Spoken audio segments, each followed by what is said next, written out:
Hi friends, welcome to all.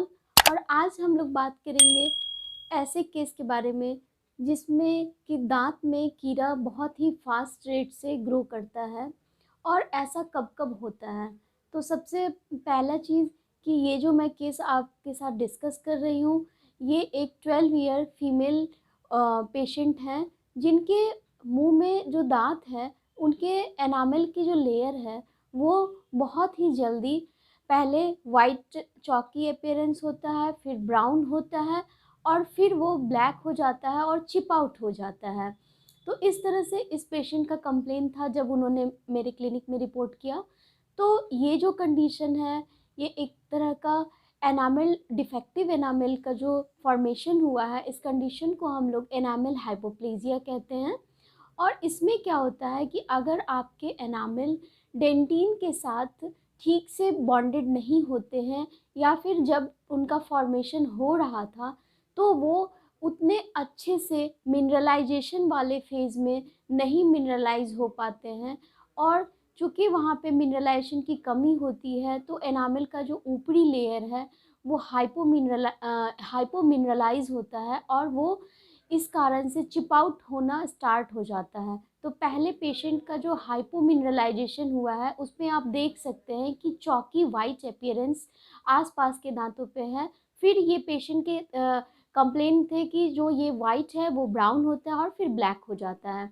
तो इस तरह से इस पेशेंट में आप देख सकते हैं कि जो ब्राउनिश पार्ट है उसके बगल वाले दांत जो हैं वो वाइटिश हैं।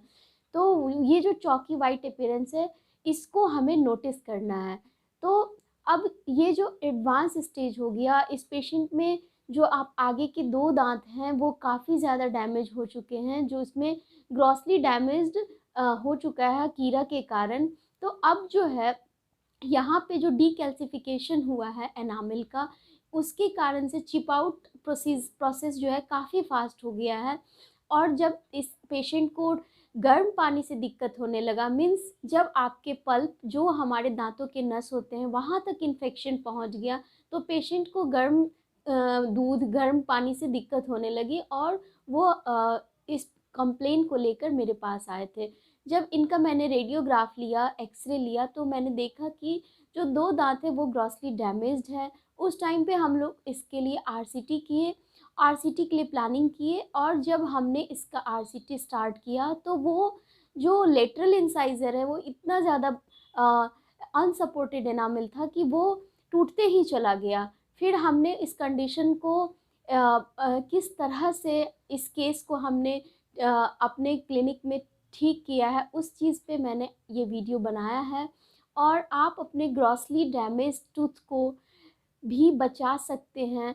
एक टेक्निक है जिसके द्वारा हम लोग इस चीज़ को करते हैं। तो इसी के विषय में ये चीज़ है।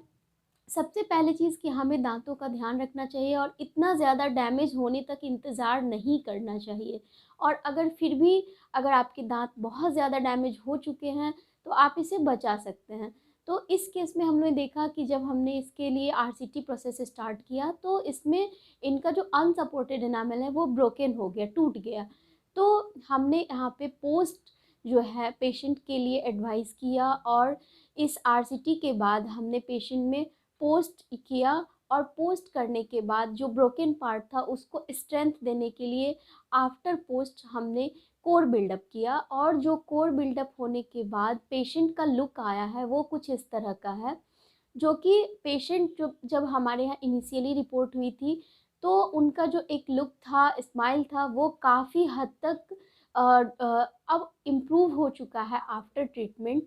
और ये जो प्रोसेस है इसको हम लोग पोस्ट एंड कोर कहते हैं, जिसमें ग्रॉसली डैमेज टूथ को भी बचाया जा सकता है। और जैसा कि रिज़ल्ट आपके सामने है, तो गाइज़ अपने दांतों का केयर करें। और स्पेशली अगर आपके किड्स में प्रॉब्लम दिख रही है तो उसे इग्नोर ना करें, उसे अर्ली स्टेज में ही प्रिजर्व करें और अपने दांतों का ख्याल रखें। So thanks for watching, and if you like please share and subscribe my channel. Thank you so much.